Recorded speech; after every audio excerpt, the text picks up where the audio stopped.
Darren Levine here to show you the Tascam 70D 4-track recorder. Now, this is interesting because it costs only $300, so it's definitely in that lower end or lower cost market that's attractive to one-man band shooters, DSLR shooters, what have you. And obviously its uses are to either just record separate sound on its own for higher quality sync later, jacking back into your camera to get still in-camera recordings that are higher quality, or getting more inputs into your camera, or adding phantom powered ports to your camera's overall setup.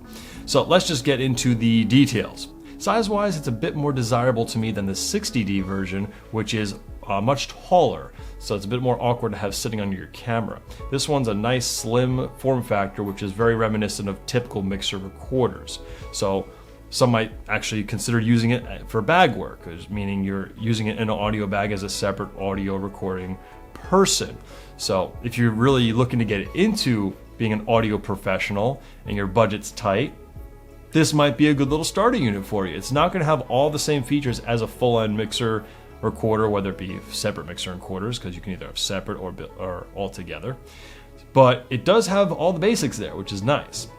So it is worth a look for either adding to your camera setup or if you're looking to get into being an audio professional. But that's just my opinion. Other little features, you get a slate button, which can be auto or manual. You also get those typical playback and navigation buttons, which are basic and fine. Construction quality wise, it feels like a pretty nice blend of plastic and metal, so I do not have any complaints there, although I do take care of my equipment. I don't like to throw it around. Now, the way you attach the camera to the plate, if you are going to use it that way, has a really nice wheel to really get the camera on and off in just a matter of seconds. But if you are going to be using a camera like a DSLR that has a battery that loads from the bottom, then you might want to get a quick release plate to make your life a little bit easier. The screen, while small, it's readable, it's legible. You can view it from head on or a little bit above because it's got that little bit of a tilt. It is not nearly as nice as, say, the higher end units or even standalone mixer units that have those really pretty sets of LEDs for each input, which are just so mesmerizing to stare at. Yeah, this doesn't have that, but that being said, this screen, it'll get the job done. It's serviceable, it's satisfactory. It's not high end because this is a lower end unit, so I'm perfectly fine with that, especially because it kept the price down. So the XLR inputs also have the TRS plugs in the center, the old style 1/4 inch like guitar type plugs. So it's nice you have both of those options. You can of course also adapt those to 1/8 inch very easily if for some reason you have mics like that. Phantom power for all four, you can switch them all on and off individually, which is nice. Gain wise, the amps feel great. There's plenty of power going to them. You can also dial them down plenty if you have a very hot microphone. The output as well, which you get a line/camera output, you have the ability to dial it down by like 102 decibels to make sure that you don't overload your camera's input. So that is nice that you can dial it down quite a bit. You can also dial it up, and I found that it is plenty of output juice. I do wish that that little output, the one-on-line output, they would have made it into a 1/4 inch since it is the only output. So if you did want to put output to two different cameras to have matched audio in them without having to sync it up in post, yeah, you could split the 1/4 inch, but it's a bit flimsy of course, and you're obviously splitting the signal. So it's not ideal, but there is quite a bit of output power, so you can do that if you really want to. Effects wise, you're not getting anything like compressor or reverb or anything like that. It's much more bare bones, but you at least get two of the essentials, which are low cut and limiter. Low cut obviously allows you to trim out certain low end frequencies, and limiter allows you to make sure that you don't blow out. Now, the pots or adjustment dials are actually digital. They're not analog like typical ones. And one of the problems they have with that with the 60D model, which has the same type of pots, is that there was this little bit of a clicking which you would hear when you adjusted them as it's set to different digital levels of gain.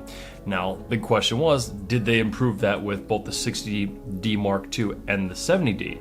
Haven't tried 60D Mark II, but with the 70D, I cannot hear it at all. It sounds like it's completely gone and solved. The only time I experienced it was when I was trying out the internal microphones, and I had it set all the way down, meaning 0, meaning off, no input coming in, to I guess it would be considered 3 dB coming up from 0. So just that little notch from nothing to a little bit of something is where I would hear a little bit of a click, and that's it. Also, I noticed a little bit of a, I wouldn't call it a delay, but if you ramp up on one of the knobs really quickly, you wouldn't hear really quick, or rather a linear adjustment to what you're hearing. You hear a slow ramp up to it, which in some ways I can see could be kind of nice, but in other ways, if you really need to adjust a really quick thing, then maybe that could be an issue. But again, I only really noticed it when making fairly large, quick adjustments, which are not terribly common, I would say. So another possible downside is the battery life. I'm still trying to nail down exactly what it is. I'm thinking I might have a defective rechargeable somewhere in there skewing my results, but according to their website is 6 hours on a full charge or a full set of batteries. So if that's the case, that's great, but I haven't experienced that yet. But again, do your own testing, because I think I might have a skewed result from a bad batch of batteries. I'm still working on that. One of the other options you have to power the unit is actually through that little micro USB port. Yeah, it's a bit of a flimsy choice for providing power, so I would always keep a set of AA batteries in there even while you're using external power. But the one nice thing about that connection is that it's the same as any Android smartphone. I mean, you can use it with any of these really inexpensive cell phone backup batteries, which come in a wide range of sizes, to this which might only work for a few hours, to huge ones which might last days on this kind of unit. So that's at least nice. You also get these two built-in mics on the front of the unit, which they seem like they're decent enough quality, nothing exceptional, but certainly good enough for scratch. Almost anything is good for scratch audio, and could be nice just as an extra reference just to have rolling if you don't need those extra tracks of XLR.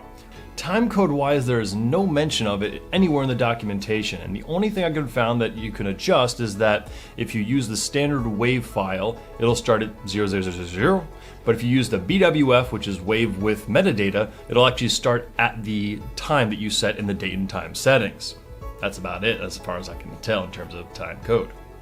One thing that might be annoying depending on how you use the 70D is the location of the batteries and the SD card port, which are, to say, both in the rear of the camera, which is kind of where the only space left was. So I don't know where else they could have put the stuff, although maybe they could have squeezed the SD card port on the sides or on the front. But anyways, there's a really annoying flimsy door that covers that area, which I might just rip off because it's just kind of useless. But that's one of the main design quirks I have about it, but again, there's really not much you can do about it, and if you're using this under a camera, it's much less problematic because it's at least open and accessible. But if you're trying to use this in a bag type situation, then it's kind of at the bottom of the bag and a little annoying, but what can you do? So format wise, you're getting up to 24 megabit 96 kilohertz, which of course is a lot better than any internal camera recording will be. But you might not even need that, so you can dial it down, because a lot of times your audience isn't gonna know the difference. So how is the sound quality?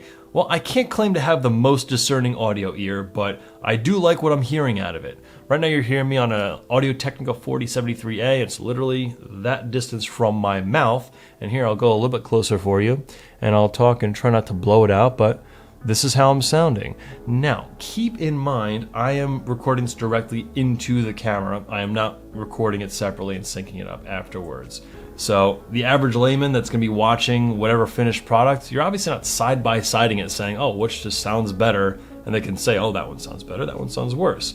They're listening to whatever you're providing them. And in that respect, I'd say it's absolutely on par with anything in its price range or under. Does it perform as well as something above its price range? It could be compared, but I'm not going to go ahead and say it's as good as a $1,000 their mixer recorder. It's just nonsensical because you're not going to be comparing them side by side to your audience. So it depends on your level of work.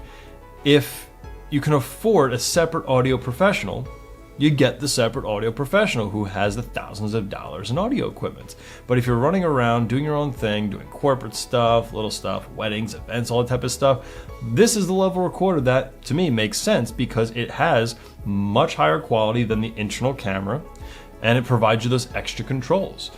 Reliability wise, it did lock up on me once, which took just a quick restart, so I'll have to keep an eye on that to see if it does that anymore. I don't really recall exactly what I was doing, and I haven't been able to reproduce it, so that's actually promising that I haven't been able to reproduce it. So hopefully that was a one-time or a very rare time thing.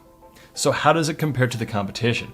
Well, I don't see much competition in this price range. You get a 4-track mixer recorder with 4 full adjustment dials and just enough of those basic features to really get you going. If you don't need 4 tracks, or you don't need 4 full XLRs, I should say, Tascam also has the 60D, which is very similar, but it's more of a tall brick that sits under your camera, and it only has 2 XLRs. It also has another input, but they're not XLR inputs. The zooms are great, but I don't like the form factors of them. They're more of a handheld form factor. So those are my thoughts. And again, keep in mind, I am not an audio engineer. I want to stay modest about that. I do know plenty about audio and work plenty with audio all the time, but I don't think my ear is nearly as tuned as some of those real audio pros out there. But I think those audio pros are mostly looking at the higher end units. So with all that being said, it does seem like the Tascam 70D is Chuck approved.